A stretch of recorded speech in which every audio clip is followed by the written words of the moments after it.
Hey guys, I want to do a video review of the Olympus OMD EM1 Mark II.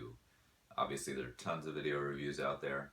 I just kind of want to give my take on some of my pros and cons of what I like about the camera and what I don't. First of all, my uh, history of photography started out with the Canon G12 years ago, point and shoot, full manual controls. I generally liked it. There were tons of things that I didn't like about it. Used it for about 4 or 5 years. Decided I wanted a camera with removable lenses, and that's when I ended up getting the Panasonic G7. That's what I had. That was my last camera. Loved the 4K. I loved the quick autofocus. Obviously, there were definitely some limitations with that camera. It wasn't a pro level camera, so there were many things it couldn't do, but I still actually really liked it. And when this camera came out, I decided that I wanted to switch platforms from Panasonic to Olympus. Main reason, actually, I wanted to get additional lenses for the Panasonic camera, and I realized that without in-body stabilization, that I was pretty limited with the number of lenses that I could get.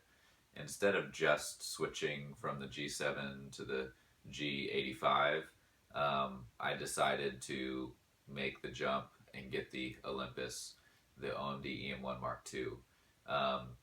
Main reason, I wanted the much better in-body stabilization. I wanted to be able to buy, any Micro Four Thirds lens on the market and still be able to get good quality shots. So that's kind of the main reason why I switched. I also wanted the Cinema 4K. I wanted the higher bit rate in 4K that the G7 and the G85 did not have. So that's kind of what brought me to get this camera. So I got it with the 14 to 150 Mark II lens, the weather sealed lens. When I had the G7, I had their 14 to 140. I liked not needing to switch my lens all the time, so I liked the focal length of it, and I wanted the Olympus version specifically for the weather sealing. So I got that, and then I also, a couple weeks later, ended up getting the 75 to 300 Olympus, their Mark II lens as well. So just to kind of go over some likes and dislikes, first of all, I love the ergonomics. It fits my hand really well. The button placement, the button functions, I actually really like. And I didn't think that I would like this even more than the G7. G7, it felt nice. But I actually really like some of the added buttons, function buttons, like the buttons, right under the grip. That's pretty cool, being able to access those. Also, when I can hold down, like function button number 2, for instance, click the click wheel and be able to get to the color creator, highlight and shadow control, ISO, white balance, peaking. Obviously that's customizable. When I can get to that menu just by, holding it down and using the dial, having it be a multifunction button, I actually really like that. I find it really quick and easy to access some features that maybe I wouldn't normally use. Also, the lever on the back for me to be able to switch what the front and rear dials are controlling. I find that pretty intuitive. It's pretty easy for me to get to, ISO, for instance, but still be able to control the shutter speed and aperture. I like all the buttons. I've found them all to work really well. The placement of them, the functions of them, and I like that a lot better than the G7. The G7 didn't really have as much options for customizing or as many buttons. Another thing I like about this camera is the extended low ISO. It can go down to 64. Most of the Micro Four Thirds cameras can't do that. The base ISO is 200. I haven't played with that yet, but I am excited that it's capable of doing that. The live composition modes, Quick story, just really a few weeks ago when we had the supermoon, I took my G7 out to a location to shoot the moon, and I was out there for almost an hour before the moon showed up.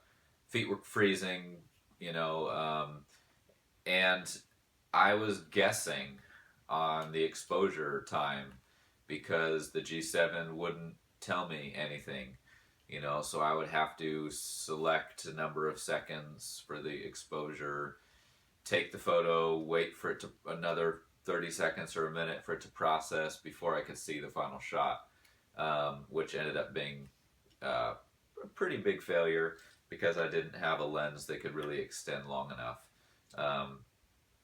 So that was kind of a disaster.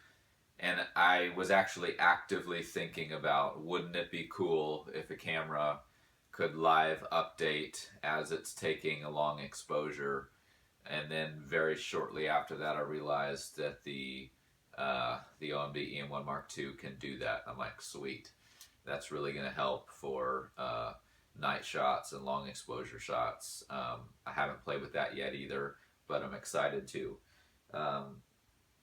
I love the fact that it has a headphone jack. I have used that.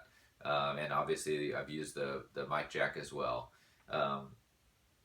The USB Type-C, USB 3, I'm excited that it has faster USB.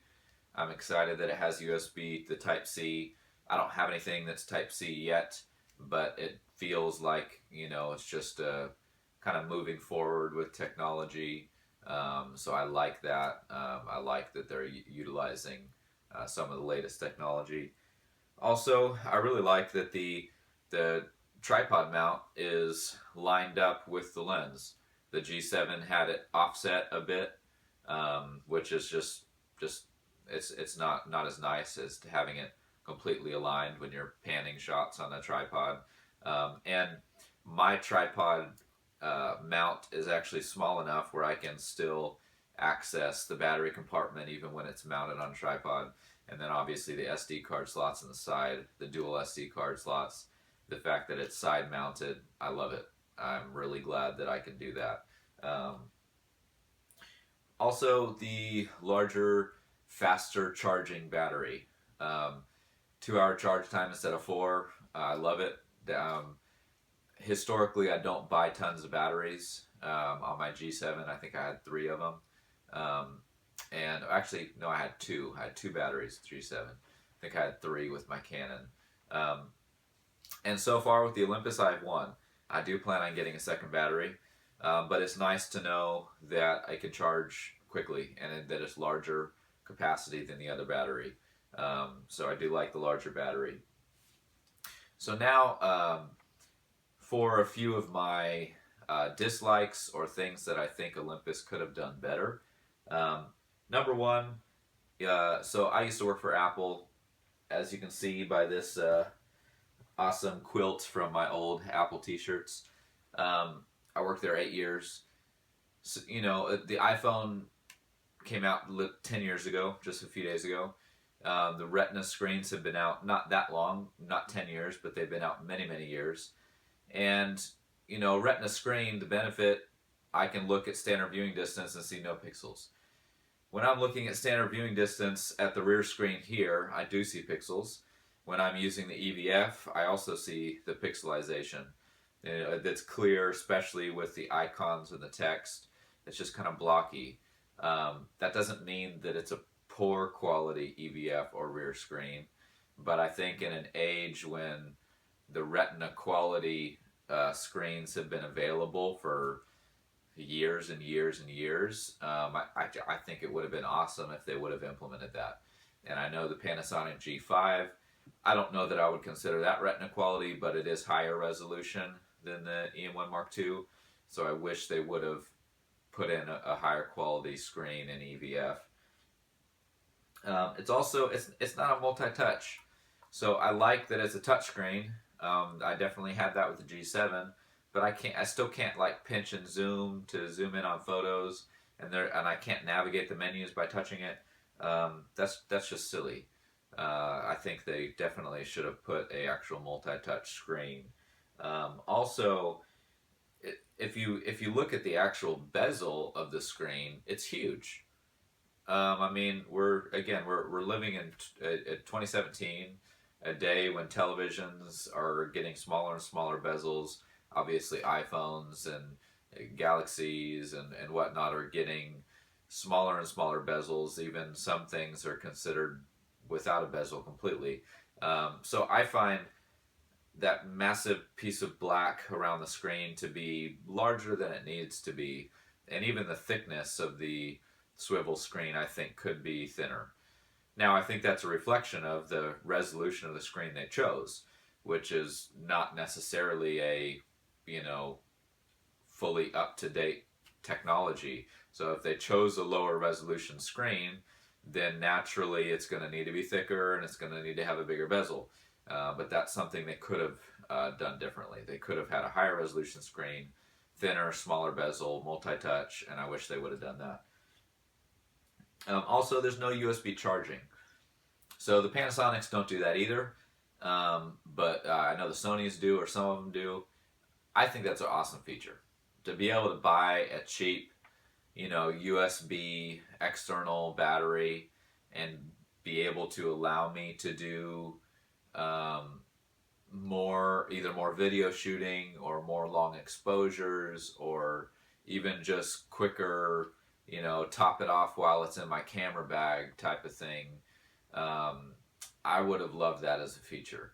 Now I know there's more and more semi-portable, you know, kind of portable chargers out there that have actually, you know, the two or three prong wall outlet style. I don't know if I'll ever end up with one of those, but I know they exist. But they are much bigger and heavier than the USB type chargers. So I wish they would have done the USB charging. Another thing, you know, the Panasonic G5 came out with Bluetooth, NFC, and the 802.11 AC wireless. This doesn't have Bluetooth, doesn't have NFC, and has the N standard wireless. There are many things on the market that have come out and are coming out with Bluetooth or with the faster AC wireless chip. I don't know why Olympus, their very best $2,000 camera, they couldn't have, you know, spent the couple extra dollars and put in the better wireless chip. Also, you know, I don't have the test to prove it because I already sold my G7, but it felt like the autofocus on the G7 was faster. I'm sure people will be doing the side-by-side testing with the GH5, you know, comparing the DFD contrast autofocus of the Panasonic to the contrast and phase detection autofocus of the EM1 Mark II, to really verify which one is better at tracking, which one's better at single point autofocus, and all those different things. But it feels like the Panasonic was faster. But of course, tests will verify that. And you know, this might be a little bit silly, but you know, I bought the 75 to 300. It didn't come with a lens hood. Why not? It's a $600 lens. I like the lens. And another thing, it seems like almost every single lens that Olympus has is actually slower and is not as bright as the Panasonic equivalent. So Panasonic's 100 to 300, it might be a little bit thicker and heavier, but it is a brighter, faster lens. And that's pretty much the case with almost all of them. Like, you know, the 14 to 150 starts at f4. With Olympus, it starts at f3.5 with Panasonic, and that's kind of across the board. I don't know why that is. I don't know if Panasonic just has some better engineering or if their philosophy is a little bit different. But that's just one observation I've had. You know, all the straps that come with cameras, obviously they're not like amazing straps. I actually kind of like the look of this. Again, it's still not like an amazing strap. But you know, the ends that they put on this, they make you spend like 5 minutes threading it through here, you know, and then if you ever want to take the strap off, then you have to take another 5 minutes to disassemble the strap. That's crazy. I wish they could just throw a few dollar, you know, some sort of quick release system. So I actually added little, um, they're not very expensive, but little, you know, things where I can just snap it on there. I don't know if this is a permanent solution or not. I know you can buy quick release, you know, little package things where you can use for the strap. But that's just a little thing that I think, you know, $2,000 camera, why not give us something special and have it be able to easily, you know, snap in. And these are kind of loud. Obviously, I shouldn't be shaking the camera around during a video, but the metal on metal, I think they could have done maybe rubber inside the metal or something to kind of dampen that noise a little bit.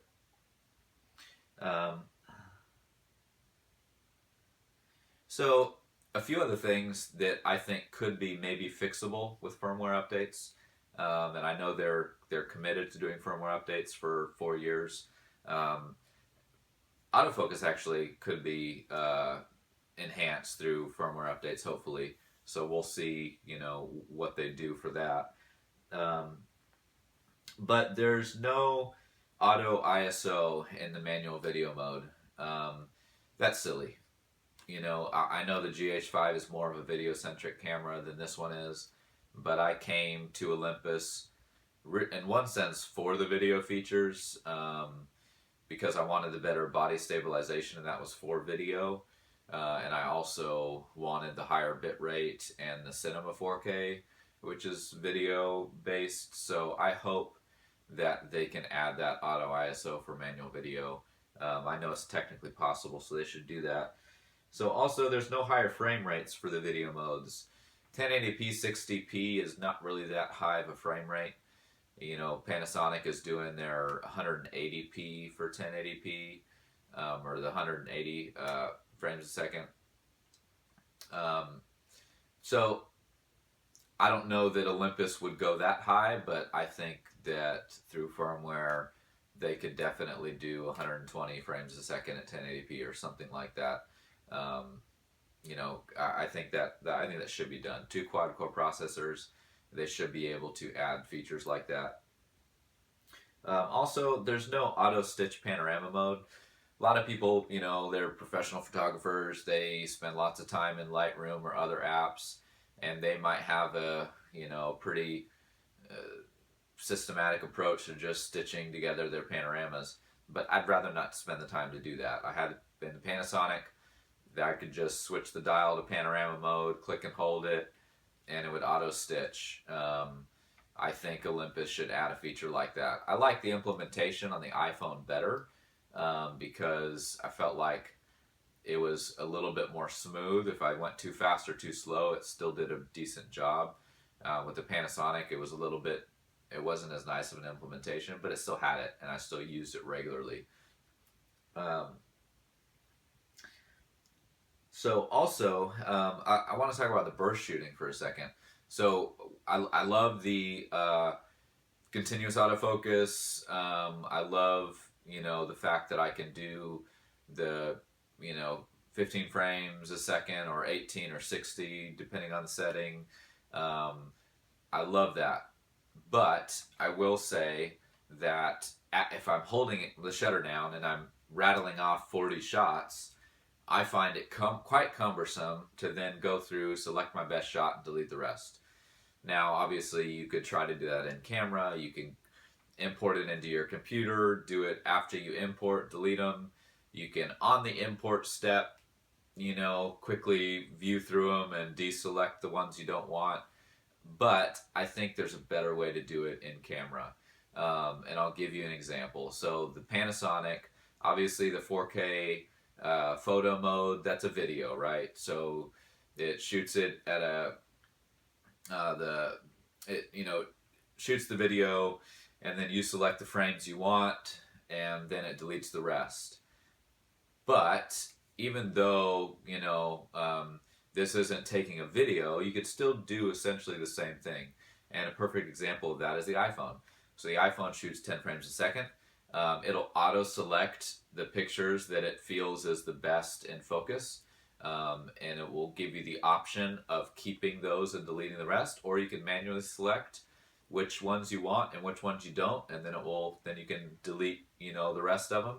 I think they should do something like that. Something where it's packaging the burst photos into a little package so that I can easily either delete the whole lot of them without individually selecting them.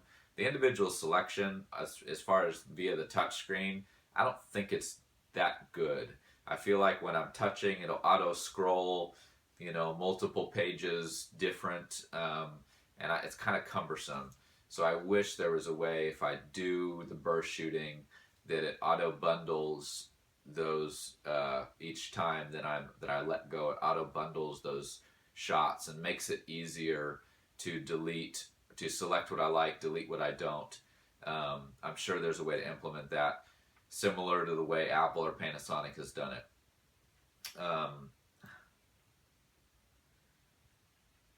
So a couple other things related to the app.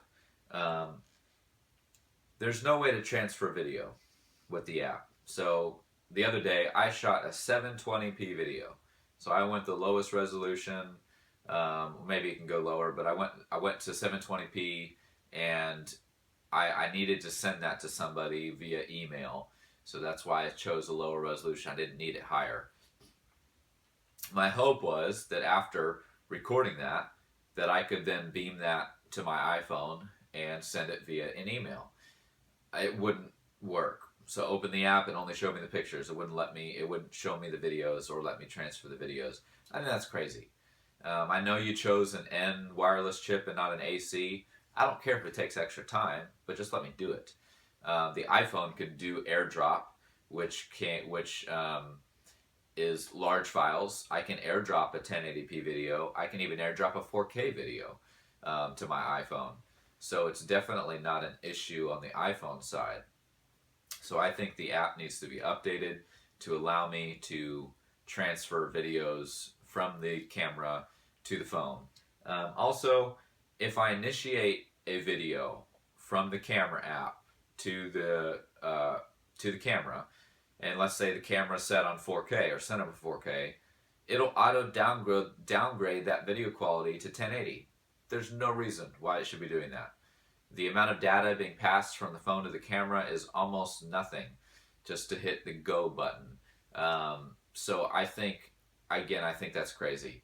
Like, please, please, please, Olympus, add the ability for me to initiate a 4K video from the camera app on my phone and allow that to maintain 4K or Cinema 4K or any other settings that I choose. I think that should be implemented as soon as possible. So overall, I love the camera. I haven't been able to spend as much time with it as I would like. It's been raining for days, and I'm also have various other obligations. But I'm definitely excited for the Pro Capture mode. I'm excited for the high frame rate, the burst shooting. I'm excited about the weather sealing. The G7 wasn't weather sealed. There were times where I was at different waterfalls, had to put the camera away because I didn't want it to get wet. So I'm excited about all those things: weather sealing, better battery, two SD card slots. I noticed the GH5, both of them are UHS 2 compatible. This only has one of them. So on paper, it seems like actually the Panasonic has many features that the Olympus doesn't. Now, Olympus said they're committed to firmware updates, so I hope that they blow us away with tons of added features via firmware updates. But ultimately, I'm impressed. I think they did a good job with the camera. I like a lot of the features. I do have various, requests. I know people have complained about the menu system. I do find it somewhat confusing. The other day when I was shooting a 1080p video, it auto defaulted to like a 4-second clip, and then it ended that clip, and took me probably 5 minutes to figure out how to get out of that setting and into a regular, 1080p, 30 frames a second, hit go, and it keeps going. That was kind of confusing and frustrating. So there's things like that where the menu system I don't think is that good, and hopefully, I think there's been enough, feedback on that they will, change that soon. Also, I just, as one of the last things, I like the new flash. The G7 obviously just had a little pop-up flash, which I never used. And I'm not really a huge flash user anyway. I like to avoid it. But I'm excited to be able to use a flash that can swivel, that can, bounce off of walls or ceilings or whatnot. So I think that's kind of a cool addition to throw in the box. And so as far as autofocus performance, the lenses I've been using again are the 14 to 150 and the 75 to 300. So maybe the autofocus performance on the new 12 to 100 or some of the other pro lenses is better. And I'm not saying it's horrible, but I have noticed if I'm inside, regular just lamp light, I've noticed that it really kind of hunts around quite a bit. And I've also noticed that if I'm not on single point autofocus, especially in that scenario where I'm just using lamp light, it might almost never find focus. Like if it's in continuous autofocus, it feels like it hunts and hunts and hunts and never locks on anything, even obviously past the minimum focusing distance. But then once I switched it to the single point autofocus, it definitely did exponentially better. But I'm wondering why. I don't know if that's just a glitch in the camera or something they need to fix or change. But if there was definitely adequate light as far as my camera settings and whatnot. I wasn't in the dark by any means, but it was not locking on autofocus. So hopefully they can change that and I can be able to do continuous autofocus in a not really bright environment. So yeah, again, overall, I really like it. I think there's some things they can add in time, and I hope they will. If they continue to impress me with firmware updates and whatnot, I think I'll stick with Olympus. I like obviously the Panasonic GH5, but there's things I don't like about the GH5. One of the biggest things is I really like the size and weight of this, and I know the GH5 is bigger and heavier. Again, I mean, maybe after using it for a week I wouldn't even notice, but in general I can tell. I know when I had used the GH4 briefly that the size and weight I wasn't too keen about. Obviously there's people carrying around cameras much bigger and heavier than that, but I prefer a thinner, lighter package. So the EM1 Mark II is I think a great size to weight ratio, and I like it. So I think that concludes my review. Overall, give it a thumbs up. I like the feature set. I think a lot of people will be pleased with it. I'm eager to see what firmware updates Olympus releases. I'm eager to see them update their app and give us more video features through the app, the ability to transfer videos and initiate 4K videos. So hopefully, they can do that as soon as possible. But until then, I'm going to be playing with this camera more and more. I'm going to be checking out the live comp functions and the pro capture and other continuous shooting modes, the different HDR modes and bracketing and all of that stuff that the Panasonic G7 didn't have. I'm excited to check those out in this camera. So overall, I love it. I recommend it, and hope you guys have a great day.